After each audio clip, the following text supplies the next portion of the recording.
Il y a encore du monde qui arrive. C'est très bien.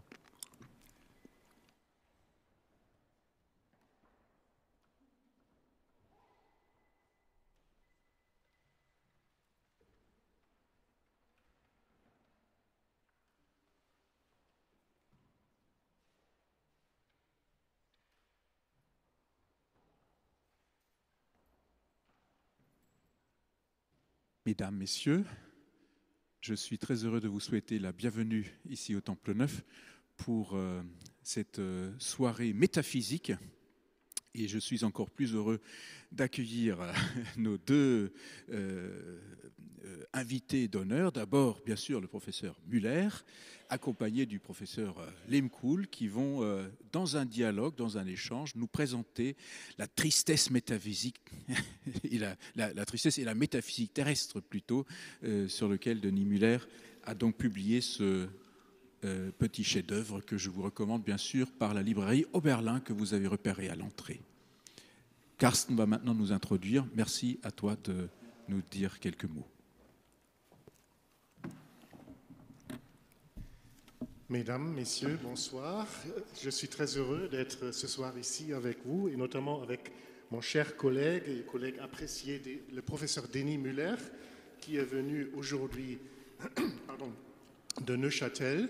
Il a été pendant 25 ans de sa vie professeur ordinaire d'éthique à la faculté de théologie et des sciences des religions à l'université de Lausanne et aussi à la faculté autonome de théologie protestante de l'université de Genève.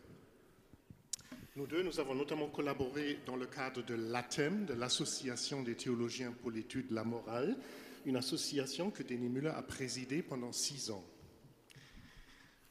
L'œuvre théologique de Denis Müller est très très riche. Il a publié de nombreux ouvrages couvrant tout d'abord l'ensemble de l'éthique et d'autres champs encore. En éthique, il a travaillé sur l'histoire de l'éthique, avec entre autres l'ouvrage L'éthique protestante dans la crise de la modernité, généalogie, critique, reconstruction. Il a travaillé sur le fondement de l'éthique, ce qu'on appelle aussi l'éthique fondamentale, avec différents ouvrages sur la place de l'éthique théologique au sein de nos sociétés laïques, mais aussi avec des ouvrages de référence, notamment une introduction à l'éthique, publiée avec des collègues et qui vient d'être rééditée chez Laboret Fides. Et pour les étudiants ici, ils le savent qu'à la faculté de théologie protestante, cet ouvrage figure toujours parmi les ouvrages qu'il faut obligatoirement consulter pour les examens. Et il a publié aussi, j'attire votre attention là-dessus, un dictionnaire encyclopédique d'éthique chrétienne avec 2 autres collègues. Mais M. Denis Müller a aussi beaucoup travaillé sur différents thèmes de l'éthique, ce qu'on appelle l'éthique appliquée. Par exemple, sur l'éthique sexuelle avec des ouvrages sur l'homosexualité, l'éthique de l'animal, l'éthique politique et d'autres sujets encore. Et je ne peux pas passer, ne pas parler d'un ouvrage, tu devines déjà, sur le football. Il a aussi publié un ouvrage, Le football, ses dieux et ses démons, menaces et atouts d'un jeu déréglé, Laboret Fides 2008.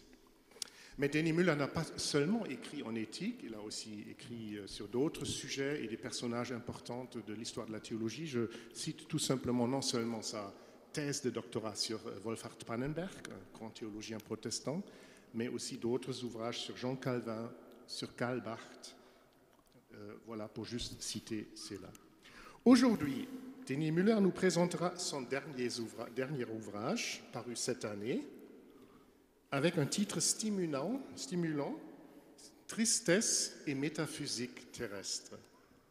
J'avoue, quand j'ai vu ce titre, j'ai dû tout de suite penser à une remarque du théologien Karl Rahner, qui disait une fois que l'être humain est le seul être qui éprouve la douleur de la métaphysique ou de la transcendance.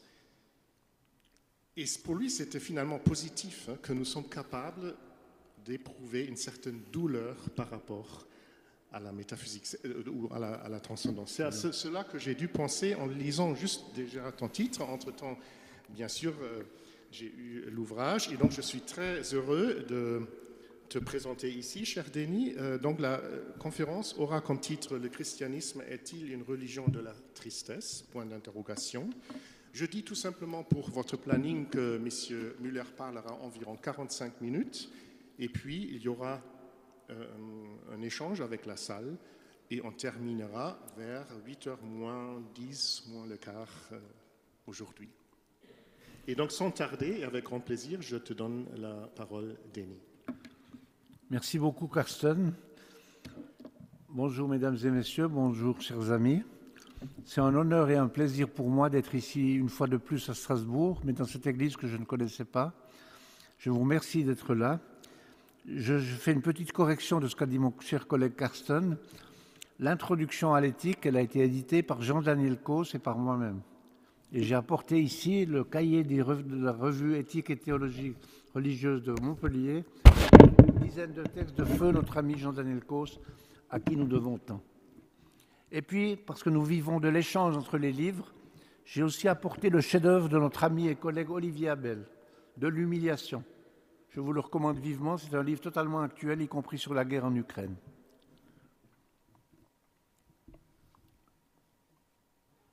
Carsten a parlé de mon livre « Tristesse et métaphysique » dont je vais vous entretenir. Ça va bien, merci. J'ai aussi apporté, publicité oblige, mon autobiographie qui s'appelle de manière humoristique « La marche en avant de l'écrevisse », mémoire d'un théologien à livre ouvert. Le dessin est dû à ma petite-fille Zoé quand elle avait 10 ans. Ma femme Annie qui s'y présente m'ayant dit « Tu ne vas pas de nouveau mettre ta photo sur la couverture ». Alors j'ai mis une écrevisse et j'ai mis ma photo plus modestement à l'intérieur. J'y raconte mon cheminement théologique et spirituel, mais aussi mon combat contre le malaise existentiel qui me surprend parfois.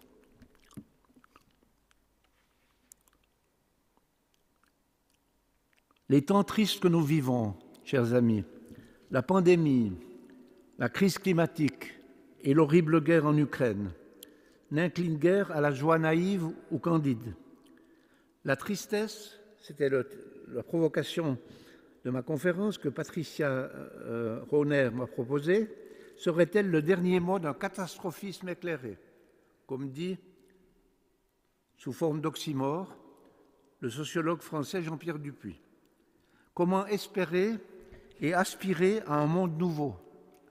J'ai essayé modestement, aux éditions Olivetan en 2020, de parler du Covid-19, comme j'en parle aussi dans la tristesse et métaphysique terrestre, quand je débat, j'essaie de comprendre la prédication du père Panlou dans La peste d'Albert Camus. Alors ça c'était le liminaire, c'était pour vous dire que, comme l'ont dit beaucoup de personnes, mon thème c'est la tristesse, c'est-à-dire que la métaphysique on n'y comprend rien. Donc je vais essayer de vous parler de la tristesse, non pas pour vous mettre en tristesse, mais parce que naturellement le thème de la joie est fondamental pour comprendre le message de l'Évangile, mais aussi pour vous expliquer cet autre oxymore bizarre que j'ai créé. Vous savez, un oxymore, c'est Corneille, cette obscure clarté qui tombe des étoiles. Une obscure clarté. Une métaphysique terrestre, n'est-ce pas absurde? Une métaphysique est forcément céleste, ou absolue, ou totale. Et moi, influencé par le philosophe français Bruno Latour, qui apparemment n'a rien à voir ni avec la théologie, ni avec la métaphysique, a beaucoup parlé de l'importance de la terre. Et il l'a fait aussi dans son livre Jubilation, qui est le livre d'un homme religieux intéressé par la vie spirituelle. Alors, le christianisme est-il une religion de la tristesse? Tout semble indiquer, vous en conviendrez facilement avec moi, qu'il n'en est rien. Nous pensons toutes et tous ici présents et autour de nous que d'une certaine manière, Pâques a dépassé Vendredi Saint. Le mystère pascal est toujours le mystère de la résurrection du crucifié. Mais est-ce si simple? J'ai rédigé des thèses, il y en a 16. Vous ne prendrez pas de notes, mais vous m'écouterez, car les thèses seront distribuées à la fin de la conférence. Donc, faites ce que vous voulez, mais je ne veux pas vous donner le texte pendant que je parle. Je préfère que vous m'écoutiez. Mais j'ai 16 thèses et de temps en temps, je vais dire troisième thèse. Le deuxième point, la deuxième question, c'est non, bien sûr que non, ce n'est pas si simple. Le christianisme, religion révélée, comme disent les philosophes, le grand philosophe luthérien allemand Hegel, ou bien mon ami, le philosophe français Jean-Marc Ferry, le frère de Luc Ferry. Eh bien, le christianisme, religion révélée, est certes une métaphysique de la vie, comme dit Jean-Marc Ferry, et une métaphysique de la beauté, comme dit le grand philosophe québécois Jean Grondin, dans son livre « La beauté de la métaphysique ». Petite parenthèse, les livres sont toujours incomplets. Manque dans mon livre 2 auteurs, 3 même, mais surtout 2. Jean Grondin et puis Cynthia Fleury, auteur en 2000 d'une thèse de doctorat intitulée « La métaphysique de l'imagination », où il y a plus de 100 pages sur la tristesse humaine et sur la tristesse divine. Je vous promets que je n'avais pas lu ces pages quand j'ai écrit sur la tristesse. Mais il y a des fois des coïncidences, des synchronicités étonnantes. Je vous signale par ailleurs, je suis un peu dehors de mon texte, volontairement, que la métaphysique fait un succès. Sur Facebook, elle aurait des likes par million actuellement. 2019, Jean Grondin, la beauté catholique, philosophe, élève de Gadamer et de Ricoeur, la beauté de la métaphysique. 2021, Jean-Marc Ferry, métaphysique, dialogue avec les physiciens. Décembre 2021, métaphysique, essai de métaphysique écuménique, 800 pages, par notre ami et collègue orthodoxe, historien, Arjakovski, au Collège des Bernardins à Paris. Donc il y a une sorte de retour étonnant chez les catholiques, chez les protestants, chez les orthodoxes et même ou surprise chez les protestants. Je vous dirai pourquoi c'est une surprise. J'ajoute que le premier surpris par ce livre, c'est moi-même. Vous savez, les livres, ça s'écrit, personne ne sait très bien comment les livres s'écrivent. Moi, je crois beaucoup à l'écriture automatique des surréalistes. Dans mon éthique protestante dans la crise de la modernité en 1999, lors de mon sabbatique à Montréal, j'ai mis des paragraphes en italique, inspirés par le philosophe juif Jacques Derrida. Et je les ai mis en italique quand je commençais à avoir l'impression que ce n'était pas moi qui écrivais, mais que ça écrivait en moi. Que tout à coup, le langage, la parole, la poésie surgissent dans notre discours, comme dans la conversation au quotidien, et sans dire tout de suite que c'est Dieu qui nous inspire ou que c'est une parole de Dieu, de reconnaître au moins que ça parle en nous d'un horizon, d'une origine que nous ne connaissons pas. Et c'est peut-être une des origines à la fois de la métaphysique et de la vocation du théologien qui est toujours la mienne. J'en suis toujours dans mon point 2, mais j'ai fait une improvisation comme toujours. Cette métaphysique est donc terrestre, comme j'aime à le dire, c'est-à-dire une métaphysique incarnée, passée à l'épreuve du mal, du tragique, je reviendrai sur le tragique, de la souffrance et de la tristesse. La tristesse n'est pas tombée comme ça par hasard dans ma rédaction. Il y a un auteur que j'ai jamais osé traiter dans mes cours pendant 25 ans d'enseignement, d'éthique, c'est l'éthique de Baruch Spinoza. J'avais un collègue philosophe qui la connaissait bien, mais je n'ai jamais osé me lancer dans cette œuvre immense. Mais plus modestement, c'est un penseur juif du XVIIe siècle, hollandais. J'ai ouvert mon éthique en français, mon éthique, celle de Spinoza, et je suis tombé sur la tristesse et la joie. Et dans mon livre, vous trouverez quelques phrases, je ne suis pas un spécialiste de Spinoza, mais vous trouverez quelques phrases où, d'une certaine manière, c'est le discours spinoziste sur la tristesse, le discours juif et spinoziste sur la tristesse, qui m'a inspiré et qui m'a dit ça, c'est un thème oublié ou occulté de notre tradition théologique et éthique. C'était un défi. C'est vous qui direz, en me faisant l'amitié de lire tout ou partie du livre, si le pari est tenu ou bien pas. Mon livre n'est qu'un essai. Ce n'est pas une synthèse définitive. Point 3. Bien entendu, si je reprends un peu le langage de la tribu, c'est-à-dire des protestants et sans doute des catholiques qui sont parmi vous, en tout cas il y en a au moins une de catholique, c'est sûr, il n'y a pas de théologie de l'espérance sans une théologie de la croix et de la mort de Dieu, comme on disait dans les années 70. L'inspirateur principal ici est le grand théologien réformé allemand Jürgen Moltmann, que j'ai lu dans ma jeunesse, dans mes études de théologie de jeune étudiant. Nous le lisions en allemand avec le professeur Lebas, parce que la traduction de Jean-Pierre Thévenat et de Françoise Thévenat n'existait pas encore. Aujourd'hui, si on fait un cours sur un livre en allemand avec les étudiants, on se fait littéralement fusiller. À l'époque, c'était admis comme normal. Ce n'est pas en Alsace que je vais devoir vous expliquer plus longtemps la question. Moltmann a écrit 2 chefs-d'œuvre. Après, c'était moins bon. La plupart des livres sont au début. La plupart des grands livres sont écrits au début par les grands auteurs et après ils se répètent. C'est un peu une tendance générale. Je suis un peu malicieux quand je dis ça parce que je l'applique aussi à moi-même. Moltmann a écrit 2 grands livres. Théologie der Hoffnung, la théologie de l'espérance, et le Dieu crucifié. Avec une immense discussion, est-ce qu'on a le droit de dire en théologie trinitaire et chrétienne que Dieu lui-même a été crucifié sur la croix? Bien sûr que ce n'est pas exact, ce n'est pas exactement ça, ou c'est une tradition mystique particulière qui nous fait dire que c'est Dieu lui-même, le Père, le Fils et le Saint-Esprit, ou au moins le Père, a été crucifié sur la croix et non pas Jésus de Nazareth. Bien sûr que c'est Jésus de Nazareth, même pas le Christ, Jésus de Nazareth, qui a été crucifié sur la croix et pas Dieu. Mais il y a tout un courant de théologie à la fois de la mort de Dieu et de Dieu crucifié. Je n'identifie pas les 2 courants, mais ils étaient contemporains, qui existent. Ou pour le dire autrement, avec un autre auteur que Carson m'a fait l'amitié de citer, toute vraie théologie est une théologie du royaume. Je vous renvoie à la traduction que j'ai réalisée avec mon collègue Christophe Chalamet de Genève, de Pannenberg, dont on a parlé, mort en 2014, intitulée Théologie et royaume de Dieu, que vous trouvez chez Labor et Fides. Ou comme dit un philosophe éminent, Hans-Georg Gadamer, un des plus grands philosophes du XXe siècle, maître avec Paul Ricoeur de Jean Grondin, nous vivons dans l'anticipation de la perfection. Im Vorgriff der Vollkommenheit. C'est chez Gadamer, dans Vérité et méthode, c'est un très grand auteur.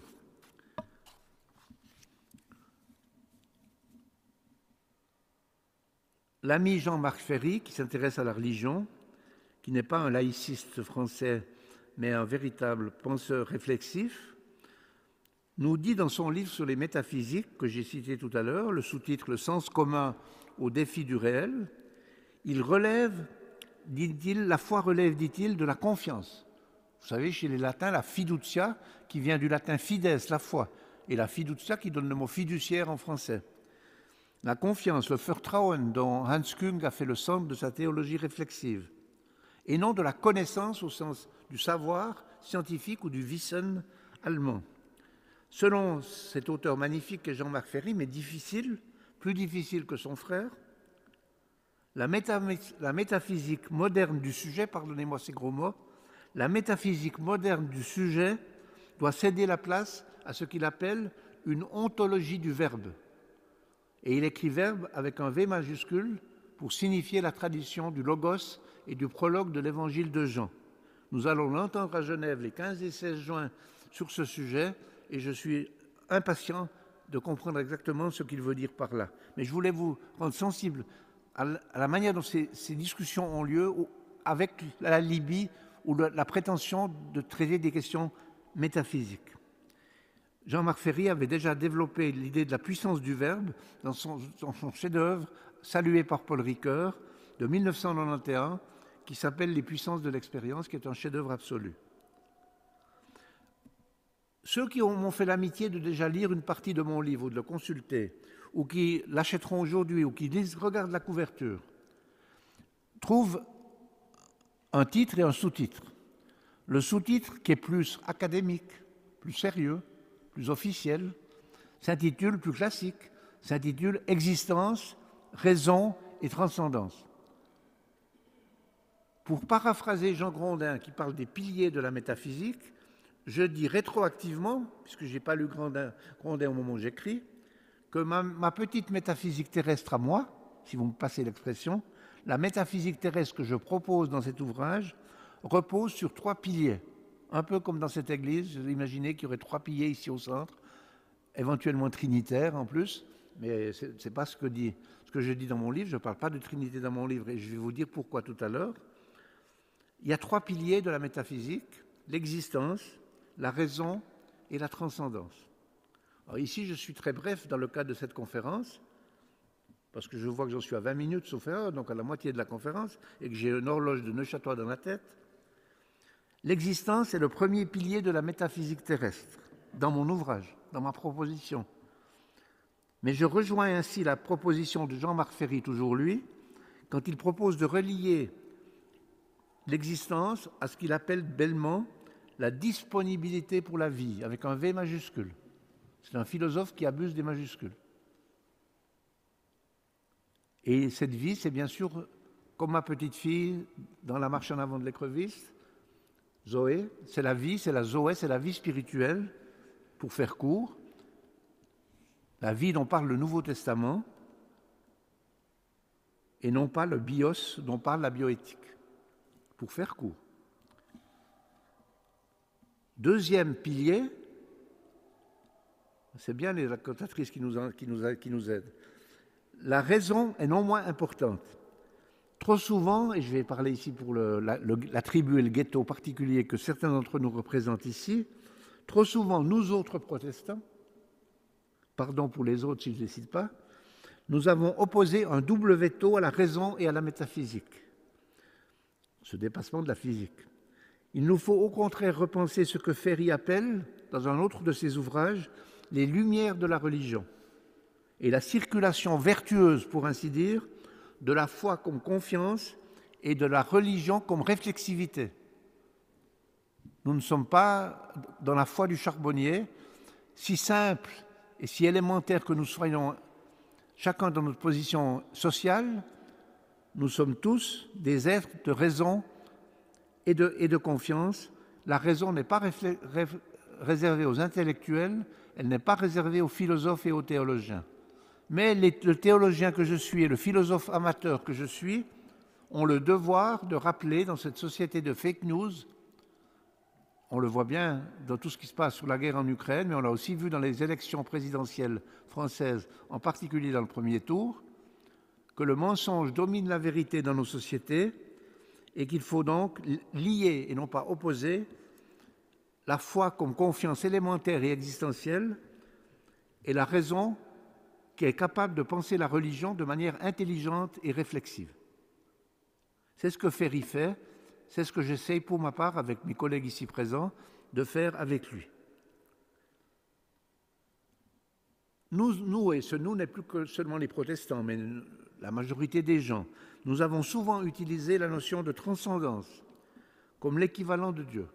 Quand on dit transcendance à un laïc, à un athée ou à un agnostique, de nos amis, de nos connaissances, de nos propres enfants, et que nous discutons de ces questions-là, dès que je sors le mot transcendance, je pense que vous avez la même expérience que moi, il revient de nouveau avec son Dieu, qui nous laisse en paix et qui s'occupe de l'immanence et pas de la transcendance. La plupart des grands philosophes et grands théologiens du siècle, du XXIe siècle et déjà du XXe, Paul Tillich par exemple, éminent, le théologien allemand exilé aux États-Unis à la même époque que Karl Barth, le grand Paul Tillich a parlé de l'immanence, dans la transcendance dans l'immanence. Barth, le jeune Barth, disait dans son commentaire de l'Épître aux Romains, le jenseits, l'au-delà, dans le diesseits, dans l'en-deçà. C'est toujours ça, cette dialectique qui doit être pensée pour rendre compte de la vérité, non seulement de toute religion, mais de la religion chrétienne en particulier. Paul Ricoeur, un de mes maîtres à penser, a beaucoup résisté à cet amalgame. Il s'énervait quand on disait transcendance égale Dieu, et il trouvait que les termes de transcendance et de transcendantal, pardonnez-moi ce gros mot, devaient être réservés à l'interprétation de la philosophie d'Emmanuel Kant et ne pas interférer avec le discours de la théologie. Plus anciennement, le grand philosophe allemand Karl Jaspers, que j'utilise beaucoup dans mon chapitre sur l'existence, parce que j'ai une infinie reconnaissance envers son œuvre. Karl Jaspers, qui était collègue à Bâle de Karl Barth, a parlé de la transcendance comme de l'englobant, das Umgreifende, comme il disait en allemand. Donc, Dieu et la transcendance ne se confondent pas. Par contre, comme le montre Grondin de manière magistrale, il y a un lien profond entre la métaphysique et la transcendance. J'en arrive à ma thèse numéro 8. Vous voyez, j'ai dépassé la moitié, n'est-ce pas? Ça va, je parle sous le contrôle du maître de l'horloge, comme dirait Emmanuel Macron. Telles sont, en style télégraphique, les nouvelles questions qui animent théologiens et philosophes. Une théologienne catholique que je ne connais pas encore, Margrit Wassmeyer-Seiler de Lucerne, de la faculté catholique de théologie de Lucerne en Suisse, parle des relations entre théologie et métaphysique comme d'un thème controversé, même dans la théologie catholique. Elle a présenté une contribution que je n'ai pas encore lue à la Société suisse de théologie à Bâle les 12 et 14 mai de cette semaine précédente. Et puis, comme je vous l'ai dit, il y a l'essai de métaphysique écuménique de Arjakovski, dont j'attends les 800 pages dans ma boîte aux lettres et que je n'ai encore pas pu commencer à lire. Serrons un peu le regard. Soyons un peu protestants, avec humilité, mais avec fierté. En théologie protestante, la question a souvent été éludée. Sous l'influence du grand théologien Albrecht Ritschl, c'est un nom impossible à prononcer, Albrecht Ritschl, vous trouverez le nom orthographié sur la feuille qui vous sera distribuée tout à l'heure, 1822-1889, un des plus grands théologiens du XXe siècle, indéniablement, qui a été hostile fondamentalement à la métaphysique. Qui dit christianisme, qui dit protestantisme, qui dit évangile, est anti-métaphysique. La métaphysique compris comme spéculation abstraite, comme métaphysique céleste, abstraite, théorique, non incarnée, non terrestre. J'ai une grand-mère italienne dans ma famille, je parle souvent avec les mains. J'ai touché mon micro. Donc, les théologiens protestants, dans la Suisse notamment de Ritschl, ont été rares à s'intéresser à la métaphysique. Je ne fais pas ici une histoire complète du problème parce que c'est beaucoup plus complexe que ce que j'écris dans mon livre que je dis ici. Mes collègues me corrigeront. Mais il me semble qu'on peut dire ça de manière globale, que le protestantisme, pour faire court, est hostile à la notion de métaphysique. D'où ma surprise. Moi, théologien protestant, marié à une catholique, certes, mais très attaché à la tradition protestante, pourquoi je me mets à écrire sur la métaphysique? Qu'est-ce qui est arrivé au professeur Müller? Quelle parole et quel langage et quelle surprise lui est tombée dessus dans son écriture pour qu'il traite un thème qu'il n'avait jamais imaginé, osé aborder. Or, on retourne souvent à ses premières amours. J'ai fait ma thèse de doctorat sur un auteur qui s'appelle Montagne de Panne. C'est la définition même d'une thèse de doctorat, pour ceux qui dirigent des thèses ou pour les doctorants qui essayent de finir leur thèse après 8 ou 10 ans pénibles, de travaux pénibles, comme diraient les Gilets jaunes. Pannenberg, a-t-on idée de s'appeler comme ça? Wolfhard Pannenberg, que j'ai rencontré à Munich dans les années 75, 1928-2014. Il a donné en Italie, bien des années après ma thèse de doctorat qui datait de 81 et 83, en 1988, en Italie, des conférences sur métaphysique et idées de Dieu, traduit en français par le théologien catholique de Louvain, Olivier Riaudel, celui qui a traduit la théologie systématique de Pannenberg, et publié en français donc en 2003 aux éditions du Cerf. De nouveau la métaphysique aux éditions du Cerf. Ça devient la marque de fabrique des éditions du Cerf. Il faudra une fois que je leur pose une question critique à ce sujet. Pannenberg a notamment cette phrase: « Il n'y a pas de métaphysique sans idée de l'unité de la réalité ». Ça se rapproche un peu de ce que dit Ferry d'une autre manière. Il n'y a pas de métaphysique sans idée de l'unité de la réalité. Die Einheit der Wirklichkeit. En fait, pour Pannenberg, la métaphysique entre en dialogue nécessaire avec l'idée de Dieu, ou ce qu'il appelle parfois en allemand die Fragenargot, la question de Dieu. C'est ce Dieu qu'il a souvent désigné comme la réalité qui détermine toute chose, die alles bestimmende Wirklichkeit. Un thème que le théologien luthérien et exégète du Nouveau Testament Rudolf Bultmann emploie également dans ses commentaires et dans son herméneutique. Dans le sillage de Hegel, que j'ai déjà cité précédemment et qui est un des maîtres à penser de Pannenberg, Pannenberg pense alors l'absolu comme l'exact opposé de la finitude, c'est-à-dire comme l'infini par excellence. C'est une philosophie, une théologie de l'infini qui est le cœur métaphysique de la pensée de Pannenberg, si je peux le dire ainsi. Son livre est plus long et plus complexe que l'écho que je vous en donne ici, bien entendu.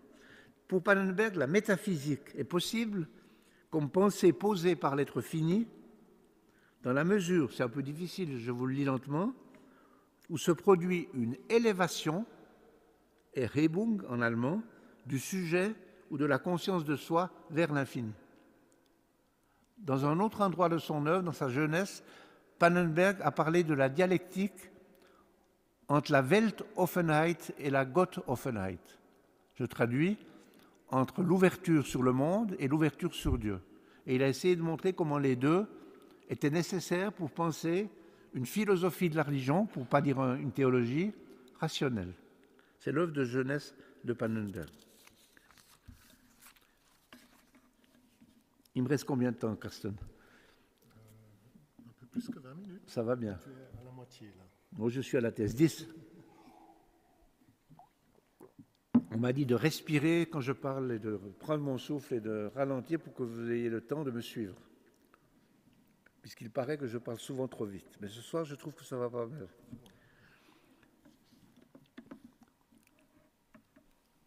Petite remarque pour les étudiants de la faculté de théologie ou pour les collègues, mais que parfaitement accessible pour tout un chacun de mon point de vue. Quand je fais le discours que je vous fais, ou quand j'écris le livre que j'ai écrit ici, je ne fais pas de la théologie dogmatique, et je ne fais pas de l'éthique théologique, qui sont mes disciplines de formation fondamentale. Je fais ce que les catholiques, d'abord, puis timidement, certains protestants, ont osé appeler la théologie fondamentale. Tu as fait allusion, Carsten, à cette notion tout à l'heure. Les protestants se sont mis à la théologie fondamentale et le maître à penser de cette théologie fondamentale est le théologien allemand professeur à Zurich, Gerhard Ebeling, qui en 1975 a écrit un livre magistral pour tous les étudiants et les laïcs intéressés par la théologie, qui s'appelle Studium der Theologie, les études de théologie, et où il présente la théologie systématique, comme on dit dans le jargon des facultés de théologie, comme ayant trois piliers, la théologie fondamentale, la dogmatique et l'éthique.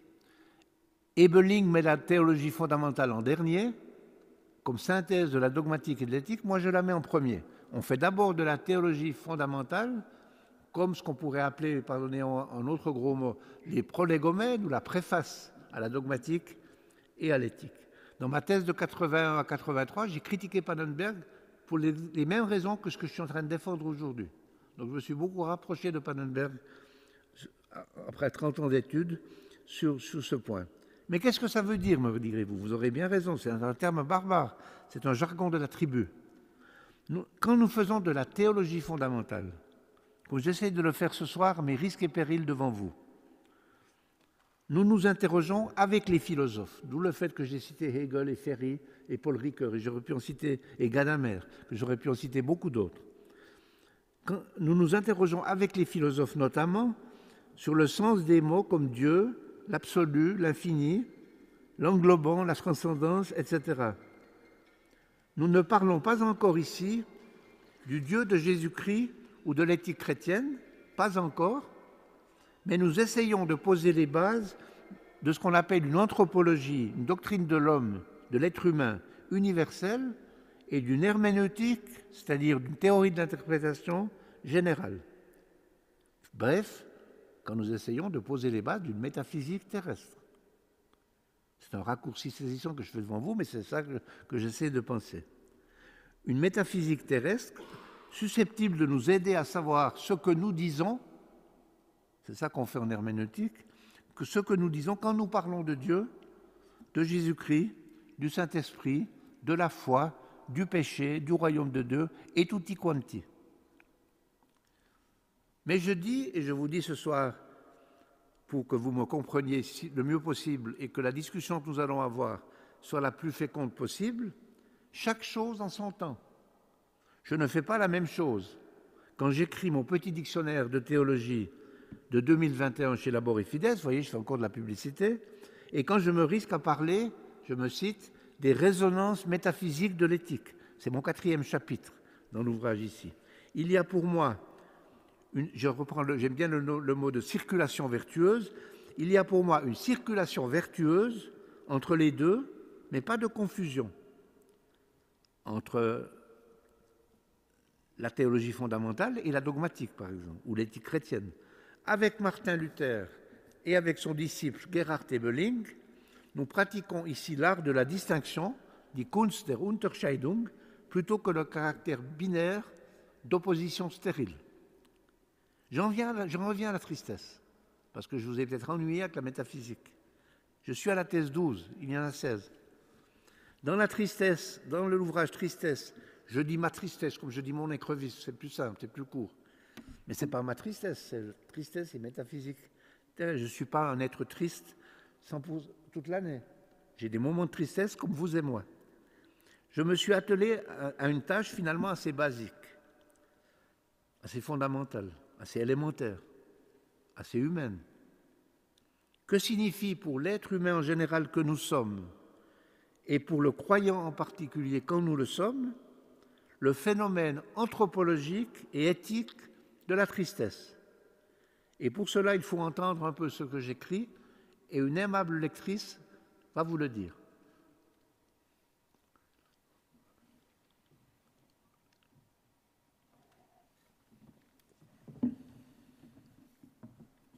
L'être humain voyage à travers sa tristesse crypto-métaphysique, comme un pèlerin chemine vers Compostelle. Partout, des Saint-Jacques de substitution balisent ses égarements. Seul le saint mythique accueille sa quête lancinante dans le silence bruissant d'une cathédrale. Il nous faudra, nous aussi, aller sur ce chemin rocailleux, empruntant le camino de la grâce et de la rencontre, équipés le plus souvent de notre seul bâton et parés de notre unique coquille de ralliement. Dans les prochaines pages de cette 5e partie, nous allons procéder de manière moins explicitement philosophique que dans les 4 parties précédentes.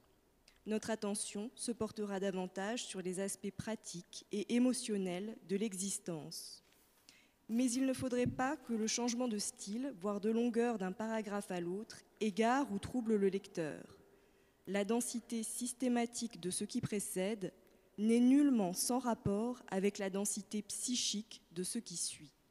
Tout au contraire, nous aimerions relier ici la théorie et la pratique, la métaphysique et l'éthique, de sorte qu'apparaissent les corrélations et les connivences entre les unes et les autres. Pour le dire plus concrètement, il convient de montrer la relation entre les questions éthiques et la problématique métaphysique. Tout ce qui se dit, même de manière brève, sur la vie éthique du sujet, ses tristesses personnelles, a un lien avec le questionnement philosophique et métaphysique ou théologique.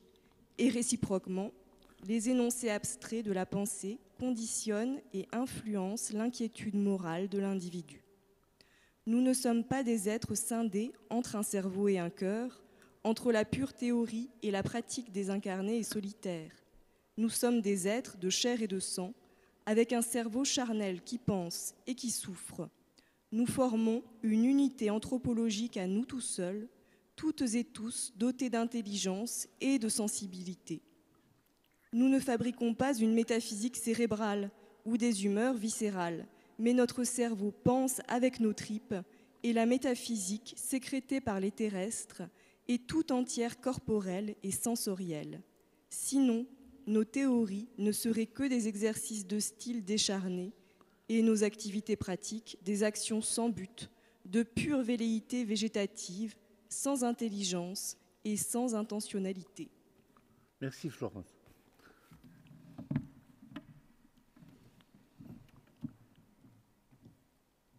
Cette question, comment on intègre le phénomène anthropologique et éthique de la tristesse, a été repris brillamment par Cynthia Fleury, la philosophe parisienne, qu'elle avait traité, comme je le disais tout à l'heure, avec brio, sans que je le sache au moment de ma rédaction. Quel lien y a-t-il, dit-elle, entre la tristesse humaine et la tristesse divine? Elle écrit 80 pages là-dessus, je ne vais pas vous le résumer maintenant, mais je vous invite à la lire, c'est absolument magnifique. Et on pourrait, par exemple, dans un mémoire de master ou dans une thèse de doctorat, la mettre en rapport avec le Dieu crucifié de Moltmann. Thèse numéro 13, ou paragraphe numéro 13. Le lecteur intimidé par la philosophie et par la théologie fondamentale, il y en a peut-être parmi vous qui sont dans cette situation, commencera avec raison par lire mon chapitre 5. Il faut toujours lire les livres dans le désordre. Il ne faut jamais lire les livres de la première à la dernière page. Il faut toujours commencer par l'index et par la table des matières, puis après revenir à l'introduction. Et il y a un excellent critère pour savoir si un livre est bon, c'est de regarder l'index. Si vous êtes dans l'index, c'est que le livre est bon. Si vous n'y êtes pas, c'est qu'il est nul. Ça, c'est une petite parenthèse que je me permettais avec les étudiants régulièrement. Un peu d'humour dans la tristesse, ça ne fait pas de mal. Mais ce chapitre 5 sur les aspects pratiques de la tristesse, il est très sérieux et très douloureux pour moi. Il est très personnel. Je donne beaucoup d'exemples, je ne vais pas vous les dire tous ici, je vous renvoie à la table des matières. Une des tristesses les plus douloureuses, selon mon analyse, mais c'est une banalité en un certain sens, advient avec la mort des enfants, comme on le voit tragiquement en Ukraine. Et je ne sais pas qui est la deuxième lectrice, comment elle s'appelle? C'est Josépha. Josépha va nous faire une deuxième lecture aux pages 141 et 142. La mort de l'enfant est à la fois la terreur affreuse qui plane sur tout parent et le choc le plus radical qui arrache le plus petit au sien. On prend la mesure de ce chagrin infini dans la scène de la mort de l'enfant, un des temps forts du film Barry Lyndon de Stanley Kubrick. Plus l'enfant est devenu une petite personne proche et reconnaissable, plus la tristesse réagit comme une morsure irréversible. La mort de l'enfant est une tristesse métaphysique et pas simplement un arrachement sentimental. Le couple envisage l'enfant mort comme un cadeau à jamais perdu, comme une grâce éternellement égarée ou comme une joie définitivement abîmée. Cette tristesse, ce choc épouvantable présente pour ainsi dire ce versant positif, conduisant tous les jeunes parents à bander leurs énergies de la manière la plus quotidienne pour conjurer le mauvais sort et pour veiller à la survie de leurs enfants. La vie ordinaire de millions de personnes dans le monde rejoint ainsi de manière paradoxale la rareté le plus souvent exceptionnelle de cette mort d'enfant. Cela nous rend d'autant plus intolérable le sort réservé tous les jours aux enfants sur la planète, du fait des guerres et des famines avant tout. Le malheur consistant à perdre un enfant plus âgé, alors que l'on est devenu soi-même un adulte ou un vieillard, nous fait aussi nous souvenir à quel point il est dans la nature de l'homme de mourir soi-même avant ses enfants. J'expie en te survivant l'horreur des années que je te vole, et je les ajoute aux tiennes, affolé par le remords, comme si, mortel encore parmi nous, tu continuais à grandir, mais seul grandit, stérile, ma vieillesse détestée. Dans sa lecture de Lacan, mon ami trop tôt disparu, le psychanalyste et théologien Jean-Daniel Causse a opposé le point de vue de Freud et celui de Lacan à propos du rêve de l'enfant mort. « Père, ne vois-tu pas que je brûle ?» dit un enfant mourant à son père. Freud y voit le désir du père que son enfant soit toujours vivant. Lacan, au contraire, interprète le même rêve comme l'expression de la faille du père ou de sa castration. Causse souligne que, pour Lacan, le lien entre la mort de l'enfant et la mort de Dieu passe par le thème paulinien de la kénose, que Lacan exprime avec sa thèse de l'inconscience de Dieu. Merci beaucoup, Josépha. C'est toujours intéressant de s'entendre dans la voix de quelqu'un d'autre.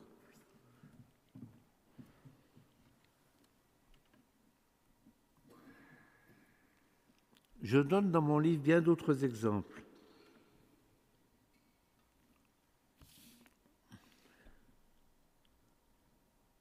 L'interruption de grossesse, la dépression, le meurtre, j'aurais pu dire la guerre, le suicide, le viol, les abus sexuels, l'inceste, etc., comme lieu existentiel de la tristesse. Car le questionnement sur les liens entre métaphysique et éthique n'est pas un jeu de l'esprit. C'est un défi spirituel concret propre à nourrir l'immense traité de vie qui jaillit de l'Évangile. Or, il ne suffit pas de dire que la joie est l'antidote de la tristesse.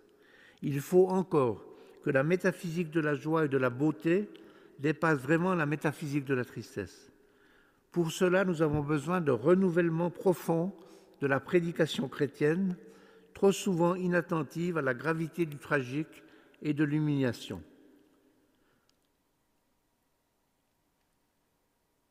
J'arrive à la fin de mon exposé, à ma conclusion, les points 15 et 16. Mon livre se termine par une poétique, la citation de nombreux poètes,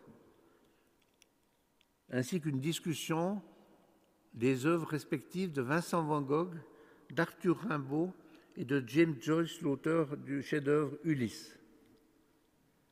Car je pense que la poésie, toute poésie authentique, exprime mieux que la théologie et que la philosophie, et aussi bien que la musique et les beaux-arts, la beauté et la nécessité de la métaphysique.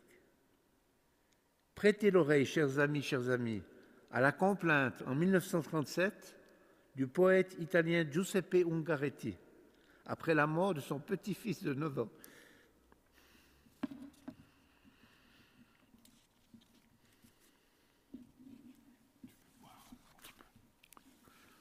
Excusez-moi. Ça ira. Je pleure parfois, mais ça ne dure pas plus de 2 minutes. Écoutons Ungaretti. J'ai tout perdu de l'enfance. Jamais plus je ne pourrai perdre mémoire à crier. L'enfance, je l'ai enfouie au fond des nuits. À présent, l'âme invisible, elle me coupe de tout. Je me souviens comment j'exultais de t'aimer. À présent, je suis perdu dans l'illimité des nuits. Désespoir incessant, croissant, la vie ne met plus rien. En travers de la gorge, qu'un roc de cris. C'est le poème « J'ai tout perdu de l'enfance », cité dans mon ouvrage à la page 172. Je vous remercie de votre attention.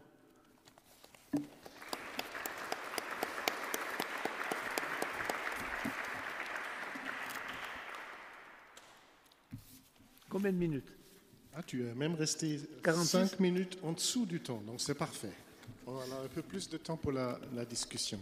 Donc, grand merci, cher Denis, pour cet exposé à la fois très riche et aussi très touchant, notamment dans la deuxième moitié sur la tristesse.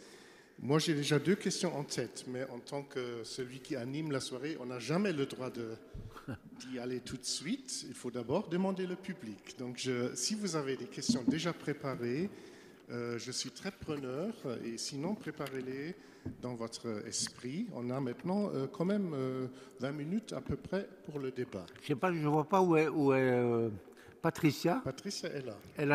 Tu peux distribuer les feuilles si tu veux, mais vous n'êtes pas obligé de lire les feuilles.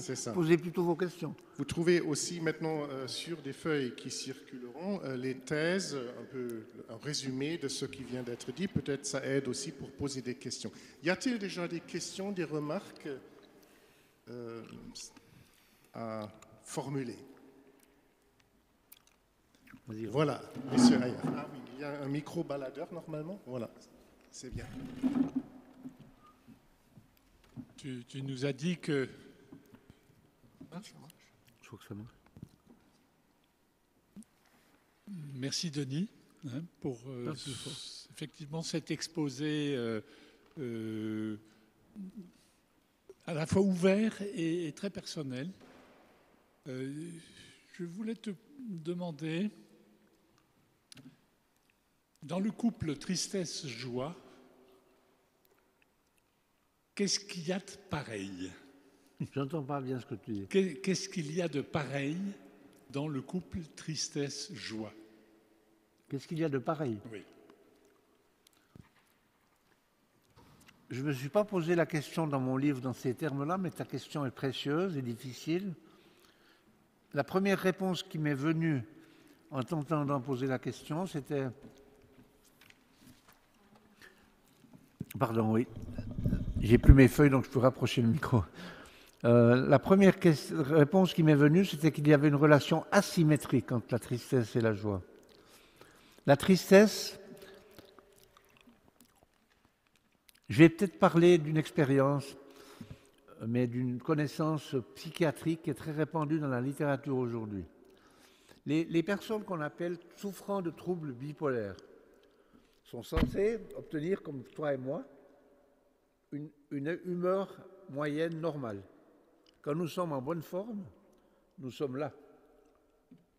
Comme dit le négro spirituel, sometimes I'm down, sometimes I'm up.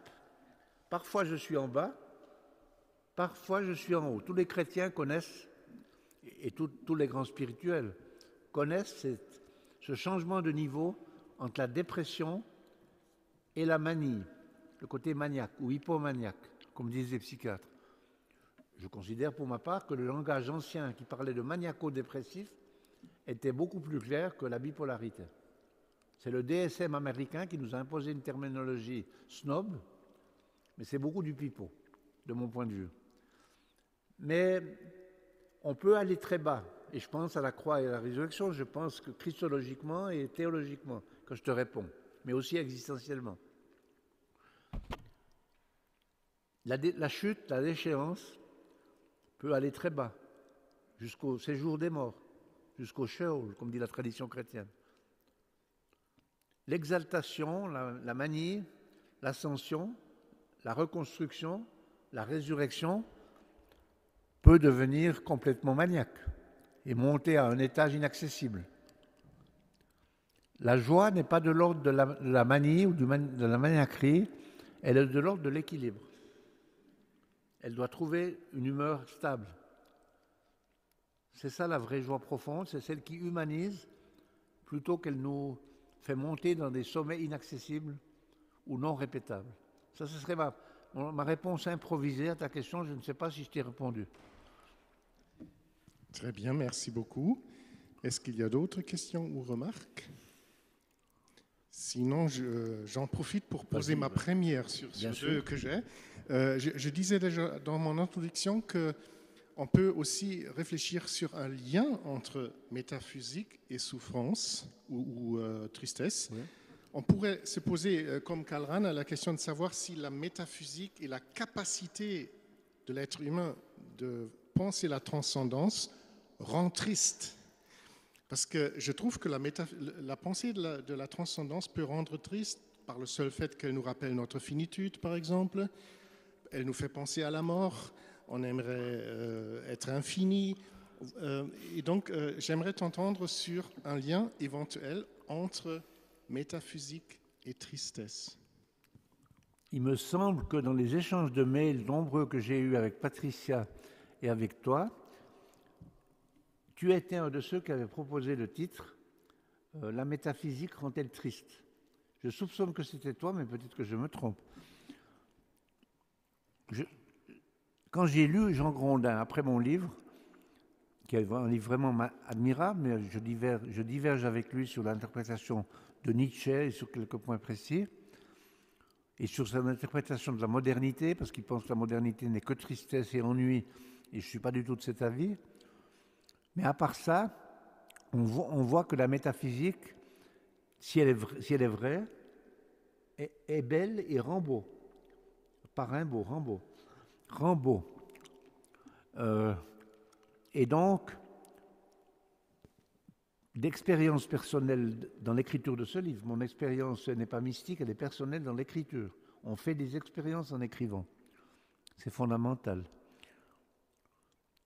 Et donc, je pense que la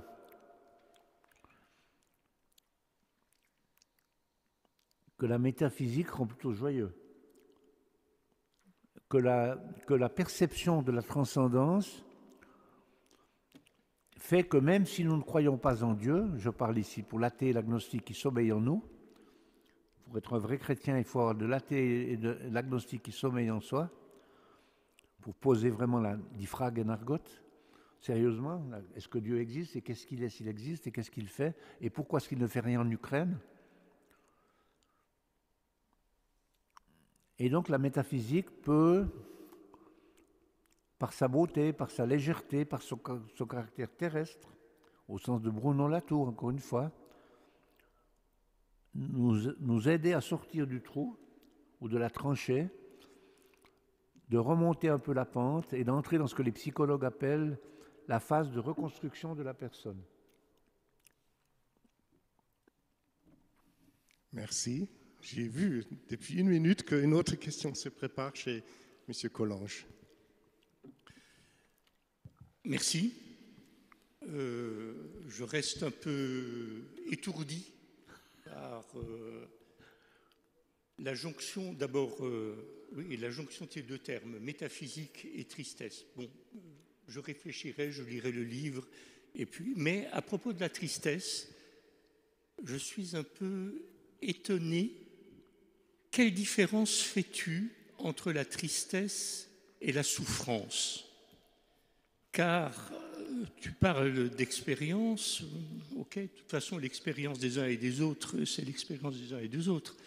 Mais en ce qui me concerne, j'aurais plutôt eu tendance à parler ou à vivre, à parler ou à vivre de la souffrance. Et je me suis rendu compte en t'entendant, où je me pose la question, qu'en fait je suis assez peu triste dans la vie. Il m'arrive de souffrir, différents niveaux, physiquement, psychiquement, etc. Être triste, ou pour le dire de façon peut-être, mais j'aimerais que tu me répondes durement. Hein? Durement? Durement, oui, durement. Parce que ma question est peut-être dure. J'ai un peu l'impression que la tristesse, c'est pas très méchant. La souffrance, oui. Et lorsque tu évoquais le viol, la mort d'un enfant, enfin toutes ces souffrances vraiment déchirantes, pour moi, c'est pas vraiment de la tristesse. C'est autre chose. C'est une souffrance. Et ça pose des questions métaphysiques, théologiques, métaphysiques, existentielles, tout ce qu'on veut. La tristesse, il faudrait que tu m'expliques ce que c'est. Merci. C'est certainement un des angles morts ou des points faibles de mon livre que tu signales ici, parce que je n'ai pas pris le temps et jugé utile de définir longuement les différences phénoménologiques qui existent entre ces différents phénomènes que j'ai énumérés rapidement dans mon exposé et dont tu soulignes l'incertitude, que peut-être la souffrance est plus métaphysique que la tristesse. Moi, quand je pense à la tristesse de manière probablement inconsciente, je pense à ce que les gynécologues appellent la tristitia postpartum. Ce n'est pas une banalité. C'est l'homme en toi qui lève les épaules, mais la femme c'est ce que c'est beaucoup mieux que nous, la tristesse. Et donc, au lieu de toujours psychologiser les problèmes, on connaît tous la différence entre la souffrance et la douleur. Moi, je réserve la douleur au physique et la souffrance au moral et au psychique. Mais c'est discuté par les psychopathologues et par les psychologues et par Freud et par Jung et par Cyrulnik et bien d'autres. Et je trouve que la souffrance est relativement dominable. Relativement. La souffrance. Elle n'est pas encore le traité du désespoir, pour parler comme Kierkegaard. Tandis que la tristesse, elle nous échappe complètement. C'est pourquoi j'ai parlé de tristesse métaphysique. Donc j'aurais tendance à pousser le bouchon par rapport à ta provocation et à ta question pour dire que la tristesse est infiniment plus métaphysique que la souffrance. Mais je défends un peu mon bébé, je défends un peu ma ligne de force. Je ne suis pas certain de t'avoir répondu complètement avec ça. En tout cas, le débat est fort intéressant parce que c'est presque la thèse opposée. Et je pense que tu es un peu plus dans cette ligne de ce que Luther appelle la Anfechtung, donc tristesse, pas seulement comme être triste, je suis un peu triste, mais comme une tentation profonde. Tu as parlé de désespoir, akédia, donc d'être d'être profondément basculé par un désespoir. Je pense que c'est peut-être plutôt cela que tu appelles la tristesse. Oui, j'ai beaucoup traité les auteurs qui parlent de l'existence. J'ai mis la photo du célèbre arbre de l'existentialisme d'Emmanuel Mounier pour expliquer au lecteur que Pascal et que Kierkegaard faisaient partie de l'arbre de l'existentialisme et que Jean-Paul Sartre ou Gabriel Marcel ou Paul Ricoeur ou d'autres apparaissaient dans cet arbre de l'existentialisme sur des branches différentes. Mais je n'ai pas beaucoup travaillé, contrairement à notre collègue Pierre Buller ou à d'autres, je n'ai pas beaucoup travaillé en profondeur la manière beaucoup plus subtile dont Søren Kierkegaard, le grand penseur danois, parle de la maladie à la mort et du traité du désespoir. Mais j'ai l'intuition, insuffisamment développée dans mon livre, j'ai l'intuition que la tristesse participe en effet du désespoir, mais je ne suis pas sûr, je ne sais pas comment Kierkegaard parle de la tristesse. Je n'ai pas fait la recherche. La recherche est toujours imparfaite et incomplète. On ne peut pas chercher tout en même temps. C'est une règle fondamentale des études doctorales et de l'enseignement universitaire. Merci. Est-ce qu'il y a d'autres remarques, questions? Oui, là, au fond de la salle. Ah, pardon, j'ai pas vu René. Donc, juste un mot, je rends le micro, mais Ebernanos. Ebernanos? Oui. Mais il n'est pas dans mon livre. Il y a Van Gogh et il y a Rimbaud, il n'y a pas Bernanos. Parce qu'il y a le lien chez Bernanos entre justement ce qui est vécu, le sentiment de ce qui est vécu et la transcendance. Mais j'aurais aussi pu prendre François Mauriac. Donc chez François Mauriac, il y a aussi une manière, du côté catholique, il y a aussi une manière très, très particulière de traiter délicatement les ombres de la conscience et les ombres du sentiment et les ombres de l'amour. Et l'envers de l'amour.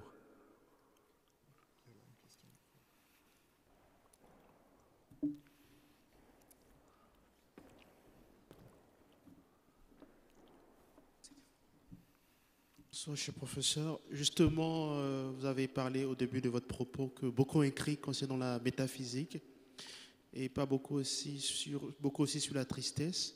Alors, ma question, c'est à deux volets. Quelle est la différence que vous voulez souligner à travers votre ouvrage? Ma première question. Ensuite, concernant la tristesse, est-ce que vous avez en parlé aussi de la kénose? Vous avez parlé que la métaphysique se comble avec cette existence-là du Dieu qui comble un peu cette métaphysique. Et aussi la place des mystiques qui ont passé par cette tristesse-là justement pour rencontrer, on va dire, l'être métaphysique ou encore Dieu. Je n'ai pas bien compris votre première question. Auditivement, je n'ai pas bien entendu. Quelle est la nouveauté par rapport à votre ouvrage concernant la tristesse de la métaphysique, puisque vous avez déjà dit que beaucoup ont écrit. Beaucoup ont écrit, ou bien c'était pour le lobbying, ou c'était une nouveauté, ou quelle est votre nouveauté? Parce que personne n'a encore lu, moi personne n'aime pas encore l'ouvrage. Et justement, quelle est la place de la kénose? Est-ce que la souffrance peut aboutir justement à la résurrection d'Yémé aussi?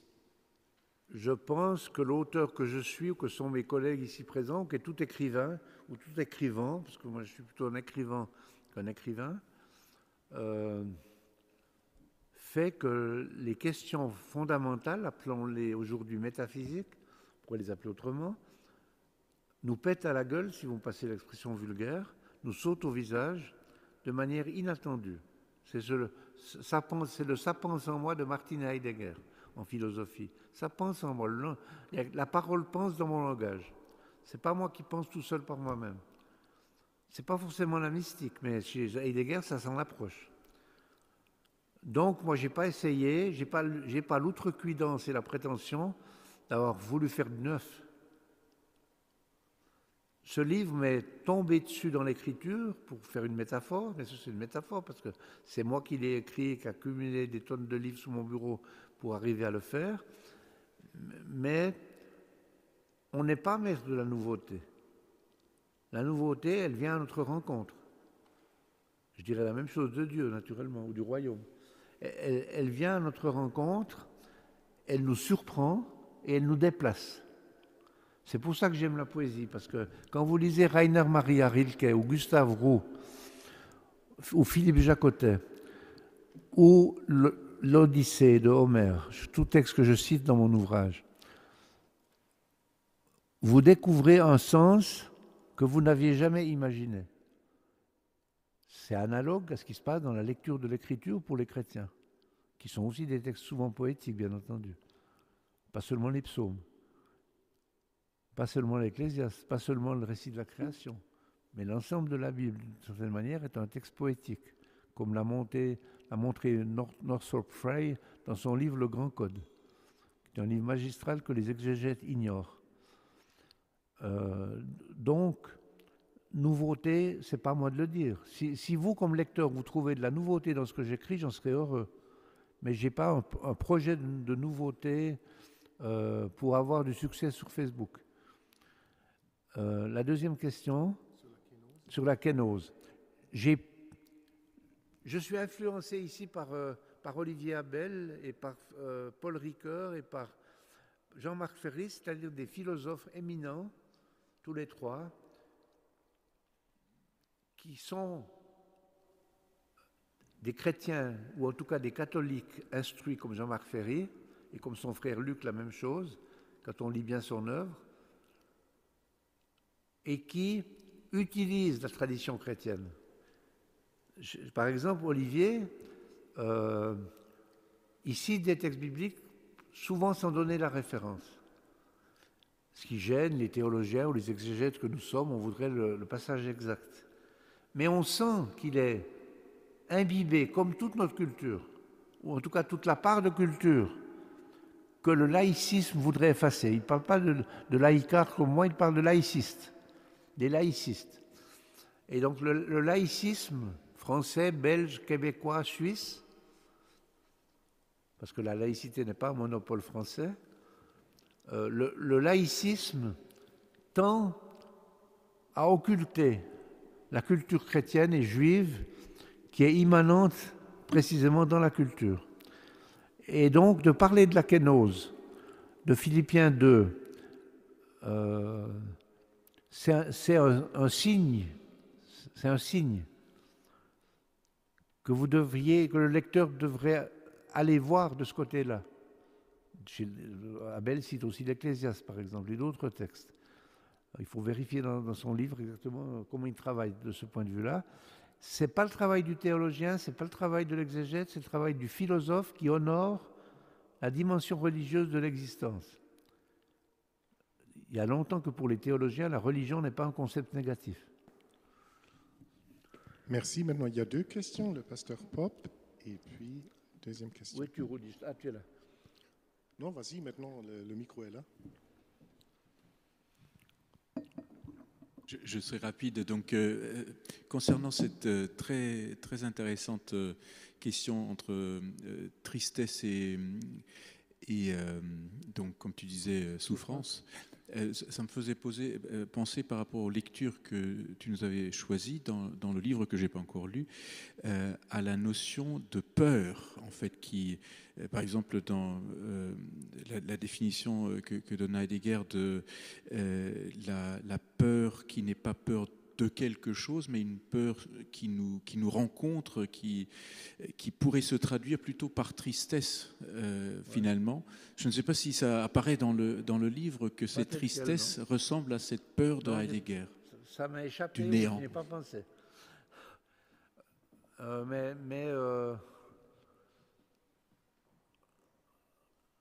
Moi, j'ai plutôt travaillé avec Kierkegaard, pas dans le livre, mais dans ma propre culture, et avec Paul Tillich, qui, à la suite de Kierkegaard, distinguait la peur et l'angoisse.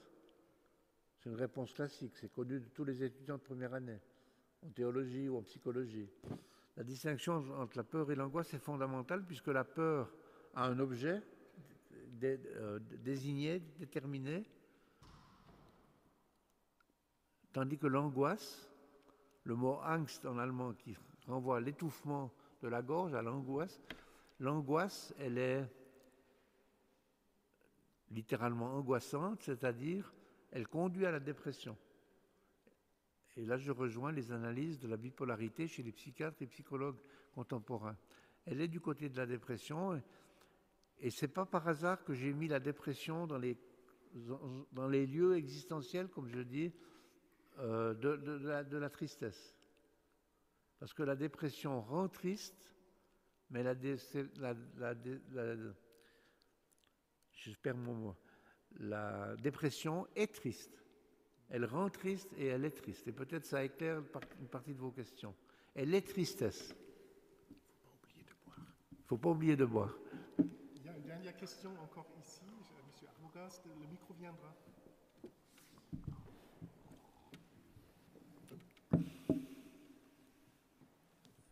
Alors, ce sera un peu difficile parce que c'est des choses que je découvre, à savoir que dans des formes de laïcité et certaines réflexions de la laïcité, il y a en réalité la prise en compte de toute la métaphysique et des briques métaphysiques et des évolutions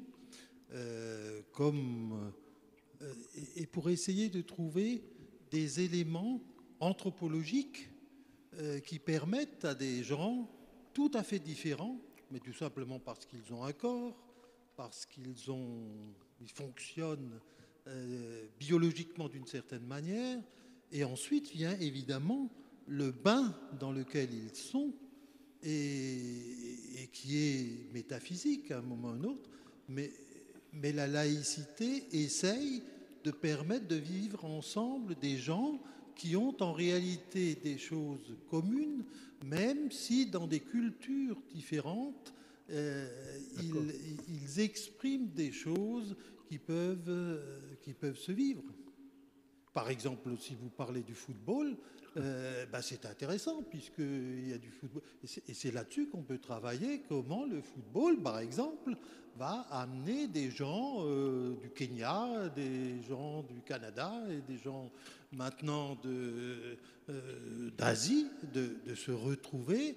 Et ensuite, on peut voir ce que tout cela amène. Et moi, qui suis mon petit-fils, je trouve que le football, tel qu'il est pratiqué maintenant dans des ligues de football où on apprend le respect des formateurs, le respect des parents et tout un ensemble de choses. N'importe qui ne va pas sur le terrain, n'importe qui va... Eh bien, c'est une éducation extraordinaire. Oui. Non, mais je ne sais pas si votre question porte sur la laïcité ou sur le football ou sur le rapport entre les deux. J'hésite un peu. Mais j'ai une conception, comme beaucoup d'entre nous ici sans doute, même si certains sociologues français n'acceptent pas cette différence entre la laïcité ouverte et la laïcité fermée. Et si je vous ai bien compris, je vais dans le même sens, j'abonde dans le même sens que vous, c'est-à-dire que la laïcité est un espace de délibération et de discussion ouverte. Jean-Marc Ferry a développé ça dans son œuvre à la suite de Habermas, dans le sens de l'éthique de la discussion, c'est-à-dire l'éthique démocratique. Cette éthique que la politique française a tellement de peine à développer quand on parle du débat français et que nous connaissons si bien en Suisse.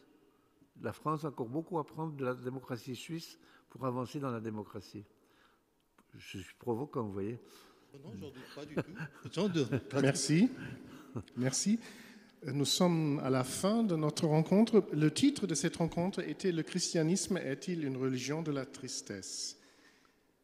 Ma toute dernière question, si je peux me permettre, j'ai compris cette question qui figure comme titre comme une question qui indique qu'éventuellement, la foi chrétienne pourrait être particulièrement triste, ou autrement dit, rendre triste. Par exemple, on dit souvent que la notion du péché, peut-être même du péché originel, la rédemption par le Christ, que tout ça se trouve plus chez nous que dans les autres monothéismes, par exemple, donc peut-être où on trouverait peut-être une vision plus optimiste de l'être humain. Donc la toute dernière question, est-ce que le christianisme est particulièrement une religion de la tristesse? Alors il y a deux auteurs qui répondent oui à ta question, et deux auteurs que j'aime beaucoup, et un que j'ai rencontré, l'autre que j'ai jamais vu, pour cause, mais qui habite mon inconscient. Le premier, c'est Jean Delumeau, le grand historien français qui est venu nous parler à l'école doctorale de ses recherches hésitantes pour écrire des livres de 800 pages sur le péché en Occident. Et lui, comme catholique ouvert, il a très bien montré la nécessité de déconstruire le péché originel, un peu comme Paul Ricoeur, dans son étude sur le péché originel, avait déconstruit l'idée de péché originel depuis Augustin et Pélage jusqu'à nos jours. Puis le deuxième écrivain, tu sais bien, qui me vient devant les yeux, c'est quand je vais me promener à Sils Maria et que je rencontre le cocher du cher fils de pasteur qui était Friedrich Nietzsche, l'auteur de Ainsi parlait Zarathustra et de la généalogie de la morale. Et Nietzsche nous rend le service aux théologiens, aux chrétiens, aux philosophes, quels que soient ses excès et les malheurs de sa réception hitlérienne, stupide d'ailleurs. Nietzsche a pensé la tristesse du christianisme comme platonisme pour le peuple, en quoi je pense qu'il a tout à fait raison. C'est un aspect du christianisme, ça n'épuise pas l'essence du christianisme. Mais il y a dans le christianisme et dans le protestantisme singulièrement une pulsion de malheur et une pulsion de populisme ou de frilosité que nous avons le devoir de critiquer théologiquement. Et puis il parle aussi, comme on en a parlé tout à l'heure, toi et moi, dans la préparation de cette soirée, il parle aussi de ce qu'il appelle en allemand les Interwelten, les arrière-mondes. Et les arrière-mondes, c'est comme dans la critique du supranaturalisme de Paul Tillich, les arrière-mondes, c'est tout ce qui fait que la foi chrétienne pourrait malencontreusement être comprise comme un dégoût de la vie, comme un taedium vitae. Alors que Nietzsche nous dit entre les lignes de manière subliminale, si vous étiez vraiment chrétien, vous serez des hommes forts, non pas au sens de littérisme naturellement, mais au sens de Nietzsche, vous seriez des hommes forts, vous seriez des surhommes, et vous seriez capables d'affronter l'éternel retour du même. Je ne fais pas un syncrétisme facile entre Nietzsche et le christianisme, mais je dis que Nietzsche est indispensable à la bonne compréhension du christianisme. Mais pour que ce ne soit pas la dernière parole, tu voulais indiquer deux autres auteurs qui vont dans l'autre direction, me semble-t-il, as-tu dit? Je me suis mal exprimé, alors à quoi je pensais? Ben, c'est pas grave, hein. Sinon on termine sur Nietzsche. Moi j'aime bien un terminer challenge sur Nietzsche. pour nous tous. J'ai écrit mon livre L'éthique protestante dans la crise de la modernité, généalogie, critique, reconstruction. Parfait. Et ma dette de théologien envers Nietzsche, j'ai toujours commencé mes cours à la fac de Lausanne et à la fac de Genève, mes cours sur les valeurs, mon cours de base sur les valeurs. Pour votre information, je ne crois pas à l'existence de valeurs chrétiennes. C'est Poutine qui y croit. Poutine se réfère tous les jours aux valeurs chrétiennes, mon œil. Je ne crois pas à l'existence de valeurs chrétiennes, mais je crois à un éclairage théologique des valeurs universelles. Nous avons tous les mêmes valeurs. La gauche et la droite ont exactement les mêmes valeurs, mais le socialisme et le libéralisme n'éclairent pas les valeurs de la même manière. Tout le monde aime la liberté, tout le monde aime la justice, à droite comme à gauche. Les chrétiens n'ont pas le monopole de l'axiologie, de la théorie des valeurs, et Nietzsche nous aide énormément à dégonfler l'idole.